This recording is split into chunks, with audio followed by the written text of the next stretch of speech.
Good morning, good afternoon, good evening. तो next हम लोग डिस्कस कर रहे हैं आर्टिकल 56 इंडियन कॉन्स्टिट्यूशन का। ये क्या कहता है?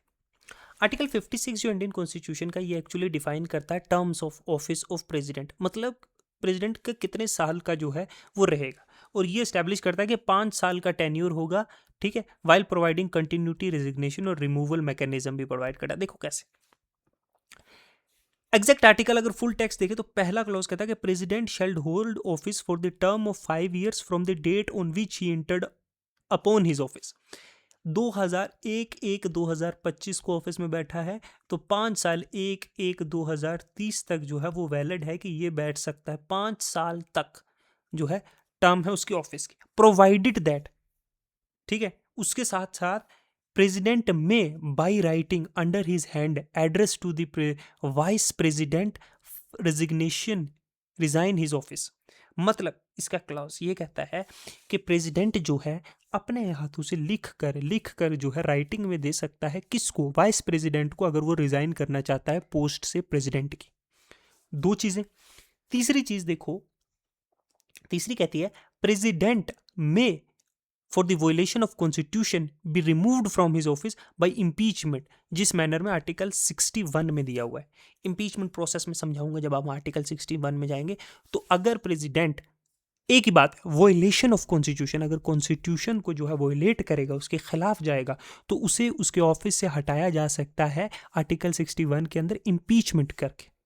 जो मेजोरिटी है वो लोकसभा, राज्यसभा में 14 दिन प्रायर नोटिस, वो सब हम डिस्कस करेंगे। तो तीसरा है a president shall notwithstanding the expiration of his term continue to hold office until his जो है सक्सेसर जो है वो इंटर करे। मतलब कि प्रेसिडेंट जो है वो जो है अपना टर्म जो है 5 साल का, उसके एक्सपायर होने के बाद भी जो है वो ऑफिस में जो है काम कर सकता है जब तक कि नया चुनकर जो है प्रेसिडेंट नहीं आ जाता। ये किस लिए होता है? कंटिन्यूटी रहे, ताकि ऑफिस की काम ना रुके एक मुल्क के, ठीक है। तो ये है इसकी बात कि जब नया चुन के आ जाएगा तो वो टेक ओवर कर लेगा, उससे पहले जो है ये कंटिन्यू कर सकता है, चाहे 5 साल से ऊपर भी टर्म हो जाए।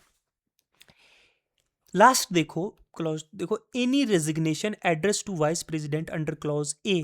जो क्लॉज ए ऊपर मैंने पढ़ाया उसके अंदर जो प्रेसिडेंट जो है वो लिख के देता है वाइस प्रेसिडेंट को कि मैं रिजाइन कर रहा हूं, of the provision two clause 1 shall forthwith be communicated by him to the speaker of the house of the people। House of the people मतलब जो, मतलब वाइस प्रेसिडेंट को, देखो प्रेसिडेंट ने जो है, प्रेसिडेंट ने वाइस प्रेसिडेंट को जो है लिख के दिया। वाइस प्रेसिडेंट जो है ये बताएगा कहाँ पे? लोकसभा के स्पीकर को, कि इसने रेजिग्नेशन दे दिया है।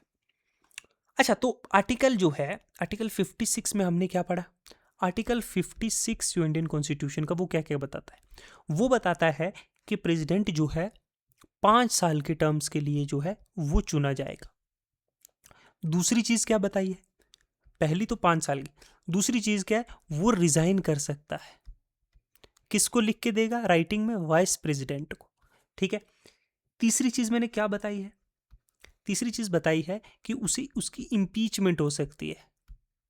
इम्पीचमेंट हो सकती है आर्टिकल किसके अंदर? 61 के अंदर, जो हम लोग आगे डिस्कस करेंगे। किसके लिए?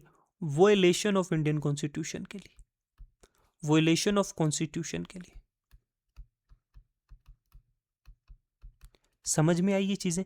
ये सारी चीजें जो है आर्टिकल जो है वो 55 हमें बताता है, 5 साल का टर्म, ठीक है। एक और चीज बताता है कि जब तक नया प्रेसिडेंट चुन के आता तो तब तक जो है वो कंटिन्यू, यही प्रेसिडेंट कंटिन्यूड रहेगा।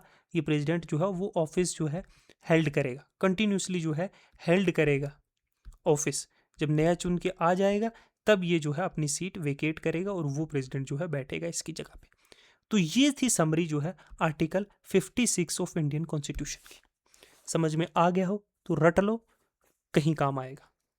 Thank you, good bye.